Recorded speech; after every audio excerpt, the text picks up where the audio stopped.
బైబిల్లో యేసుప్రభు వారు ఒక సంఘటన చెబుతూ అన్నారు, ఒక ఆమెకి 10 కాయిన్లు ఉన్నాయట. ఎన్ని కాయిన్లు ఉన్నాయి? అందులో ఒక కాయిన్ ఏమైపోయింది? పోయింది. ఆమె ఒక వెండి నాణ్యమును పోగొట్టేసుకుంది. పోగొట్టుకుంటే ఆమె దీపాన్ని వెలిగించి ఇల్లంతా ఊడ్చి ఆ కాయిన్ ఏం చేసింది? నాకు అనిపిస్తూ ఉండదు, ఆమె కాయిన్ దొరకగానేట ఆమె తెలిసిన వాళ్ళందరినీ పిలిచి ఏం చేసిందట? వాళ్ళందరితో సంతోషించిందట. There was a party, there was a rejoicement. సంతోషించింది, ఆనందించింది. ఒక మాటలో చెప్పాలంటే విందు చేసింది. నీ దొరికిందేమో ఒక వెండి కాయిన్, దానికోసం ఎంత ఫంక్షన్ కావాలా? మీరు ఎప్పుడైనా ఆలోచన చేయండి. మీరు 5 రూపాయలు పోగొట్టేసుకున్నారు, 5 రూపాయలు దొరకగానే 500 మందిని పిలిచి ఎవరో పార్టీ చేస్తారని ఇంట్లో? నీ దొరికింది ఎంత, నువ్వు పోగొడుతుంది ఎంత అనరా? 5 రూపాయల కాయిన్కి నువ్వు ఇరుగు పొరుగు వాళ్ళందరినీ పిలిచి chicken biryani, mutton biryani, veg manchuria పెడతానంటే మీ ఆయన ఒప్పుకుంటాడా?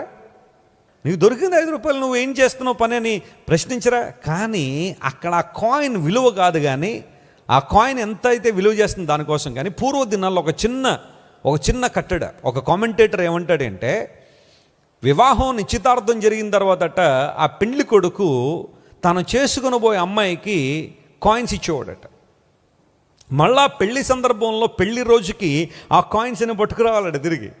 It's a matter of life and death. అందులో ఏ ఒక్క కాయిన్ దొరకకపోయినా, తీసుకురాకపోయినా పెళ్లి జరిగేది కాదట.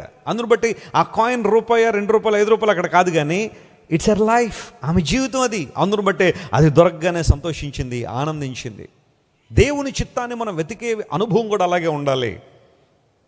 కొంతమంది దేవుని దగ్గరికి వస్తారు, ప్రభువా ఈ విషయంలో నీ చిత్తం ఏంటి నాయన? ఒక్క శుక్రవారం ప్రార్థన చేస్తారు. దేవుడు ఏమీ గనక ఒకవేళ నడిపింపు ఇవ్వకపోతే, గైడెన్స్ ఇవ్వకపోతే మనం అడిగేమండి, మన దేవుని దగ్గర నుండి మనకేమీ రాలేదని వదిలేసామనుకోండి. చాలా ఒక చిన్న ప్రార్థన చేశానండి, దేవుడు ఇంకేమీ మాట్లాడడం లేదు, మౌనం అయిపోయాడు కాబట్టి ఇంకా ఆపేసానని చాలామంది అంటారేమో. కానీ కీప్ ఆన్ ప్రేయింగ్, ప్రార్థన చేయ పట్టుదలగా. నీ భర్తలో మార్పు కోసం ప్రార్థన చేస్తున్నావా? ప్రార్థన చేయి.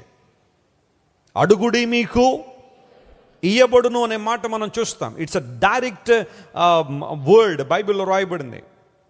అయితే దానికి ఉన్న ఒరిజినల్ మీనింగ్ ఏంటంటే, మీరు పొందేంత వరకు ఏం చేయండి? అడగండి. అది దాని అర్థం. నువ్వు దేవుల్లో నిలబడాలనుకున్నప్పుడు, స్థిరంగా బ్రతకాలనుకున్నప్పుడు, కృపావరాల్లో అభివృద్ధి పొందాలనుకున్నప్పుడు, దేవుని రాజ్య విస్తరణలో వాడబడాలనుకున్నప్పుడు, ప్రభువా ఈ విధానంలో నన్ను దీవించు ప్రభు, నన్ను వాడుకోనాయన అని దేవుని సన్నిధిలో ప్రార్థన చేస్తూ 1-2 సార్లు అడిగేసి వెళ్ళిపోవడం కాదు.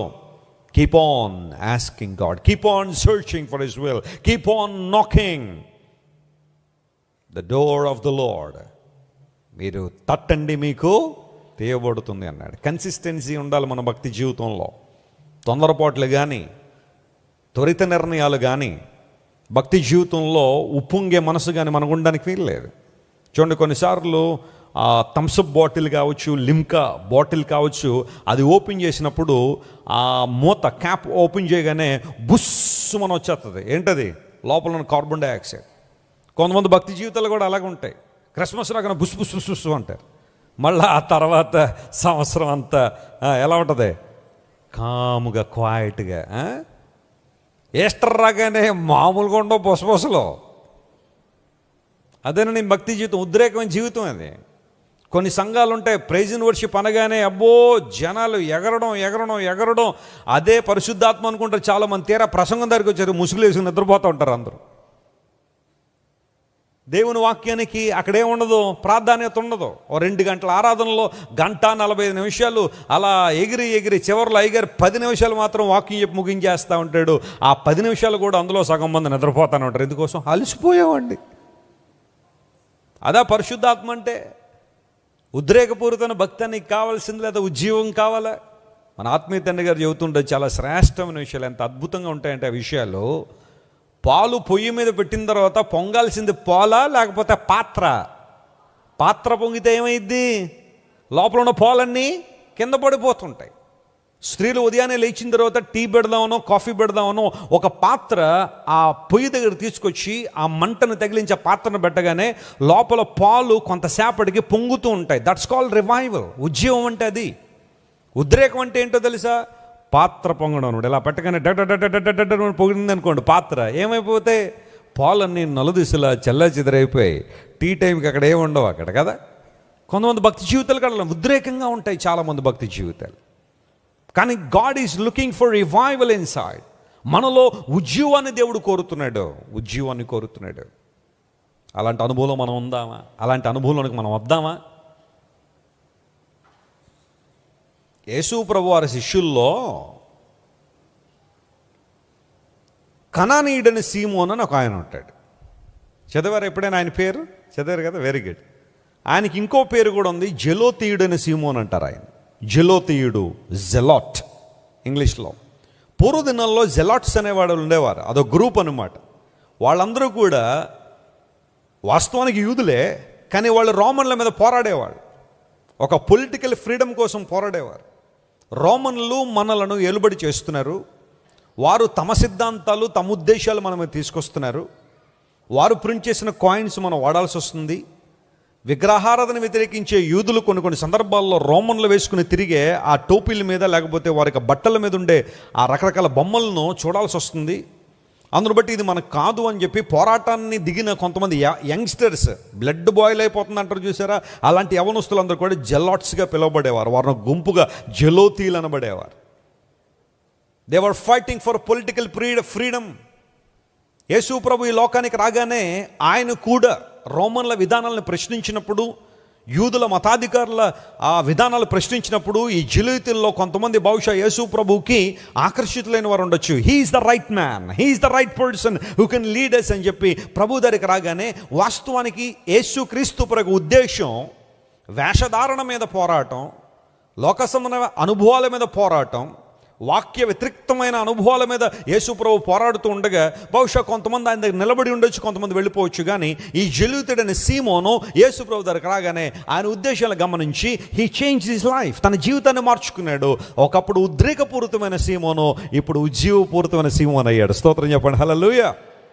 ప్రభు దగ్గర సాత్వికం నేర్చుకున్నాడు, మృదుత్వం నేర్చుకున్నాడు, ప్రేమను నేర్చుకున్నాడు, క్షమాపణ నేర్చుకున్నాడు. దేవుని ఉద్దేశాలు, ఆయన రాజ్య సంబంధమైన విధానాల మీద దృష్టికి వచ్చింది. క్రైస్తవులు కేవలం భౌతిక సంబంధం వాటి కోసం పోరాడేవారు కాదు. క్రైస్తవుల పోరాటం ఇంకా ఉన్నతమైన పోరాటం. హల్లెలూయా. మనం పోరాడేది శరీరాలతో కాదు, కానీ చెప్పండి, వాయుమండలములో ఉన్న దురాత్మ సమూహాలతో మనం ఏం చేస్తున్నాం? పోరాడుతున్నాం. It's a precious battle, it's a significant battle. ఈ పోరాటంలో నీవు నేను సైనికులమై ఉన్నాం. ప్రభు మన నాయకుడై ఉన్నాడు. ప్రార్థన అంటే పోరాటం ప్రియులారా, చేయాలి. దేవునికి ప్రయారిటీ ఇచ్చినప్పుడు, ఆయనకు మనం ప్రాముఖ్యత ఇచ్చినప్పుడు, దేవుడు అన్ని విషయాల్లో మనల్ని ఏం చేస్తారట? ఆయన ఆశీర్వదిస్తాడు. చెప్పండి, ఇప్పుడు దేవుని దగ్గరికి వచ్చేవారు ఆయన ఉన్నాడు నమ్మాలి. ఆ తర్వాత ఆయన వెతికే వారికి ఆయన ఏమిస్తాడు? ఫలము దయచేస్తాడని. God will never ever disappoint you when you seek his will, when you seek his purpose. దేవునికి ఉద్దేశాన్ని వెతికినప్పుడు, ఆయన చిత్తాన్ని వెతికినప్పుడు, ఆయన ఎప్పుడు కూడా మనల్ని నిరుత్సాహపరిచేవాడు కాదు. నమ్మిన వారు దేవునికి స్తోత్రం చెల్లిద్దాం. హల్లెలూయా. మీరు ఇంతవరకు విన్న దైవ సందేశం మరియు దేవుని సేవకులు చేసిన ప్రార్థన మీకు ఆశీర్వాదకరముగా ఉన్నదని విశ్వసించుచున్నాము. ఈ సందేశాన్ని మీ స్నేహితులకు, బంధువులకు షేర్ చేయండి. మీకు ఏదైనా ప్రార్థన అవసరత ఉన్నచో మా ఫోన్ నంబర్లకు కాల్ చేయండి. దేవుడు మిమ్మల్ని ప్రేరేపిస్తే విశ్వాసంతో సాగుచున్న ఈ పరిచర్యను ప్రోత్సహించండి. మరిన్ని వర్తమానాలు, పాటలు వినుటకు జాన్ వెస్లీ మినిస్ట్రీస్ అను మా యూట్యూబ్ ఛానల్ను సబ్స్క్రైబ్ చేసుకోనండి. ప్రభువైన యేసుక్రీస్తు కృప మీకు తోడైండును గాక.